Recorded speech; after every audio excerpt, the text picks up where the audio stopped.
നമസ്കാരം. സാൻഫോർഡ് കാണാക്കാഴ്ചകളിലേക്ക് ഏവർക്കും സ്വാഗതം.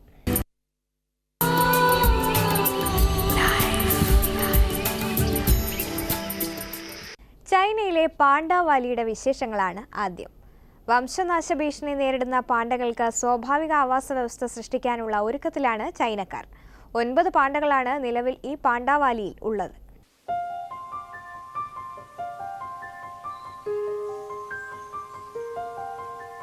ചൈനയിലെ പാണ്ഡാവാലിയിൽ സന്ദർശകരുടെ തിരക്കോട് തിരക്കാണ്. കൂട്ടിലെ ശാന്തതയിൽ നിന്ന് പുതിയൊരു ലോകത്ത് സഞ്ചരിക്കുന്ന പാണ്ഡ കുഞ്ഞുങ്ങളെ കാണാനാണ് ഈ തിരക്ക്. ഒരു ട്രയൽ റൺ എന്ന നിലയ്ക്കാണ് ഇപ്പോൾ ഈ പാണ്ഡാവാലി പൊതുജനങ്ങൾക്കായി തുറന്നുകൊടുത്തിരിക്കുന്നത്.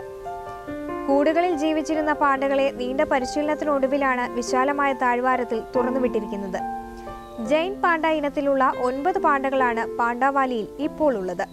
3 വർഷമെടുത്തു ഈ പ്രദേശത്തെ താഴ്വാരമായി രൂപപ്പെടുത്താൻ.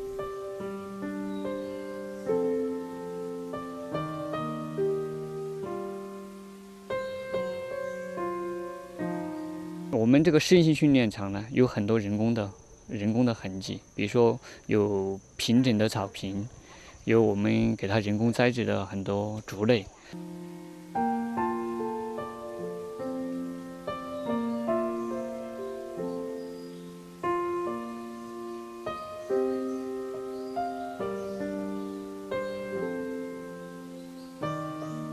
2010 പാണ്ഡാവാലിയുടെ നിർമ്മാണം ആരംഭിച്ചത്. പുൽത്തകിടികളും പാണ്ഡകൾക്ക് ഇഷ്ടപ്പെട്ട മുളയുമെല്ലാം ഇവിടെ ആവശ്യം പോലെ വളർത്തിയിട്ടുണ്ട്.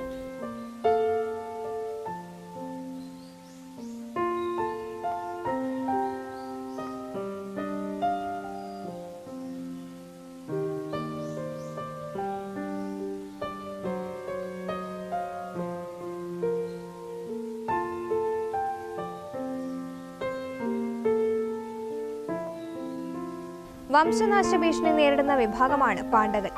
ഇവയിൽ നിന്ന് ജീവിച്ചിരിക്കുന്നവയിൽ അധികവും മൃഗശാലകളും മറ്റും കേന്ദ്രീകരിച്ചാണ്. അതുകൊണ്ട് തന്നെ ഇത്തരത്തിൽ സ്വാഭാവിക ആവാസ വ്യവസ്ഥയിലൂടെ ഇവയെ രക്ഷിക്കാൻ കഴിയുമെന്ന പ്രതീക്ഷയിലാണ് ഇവർ.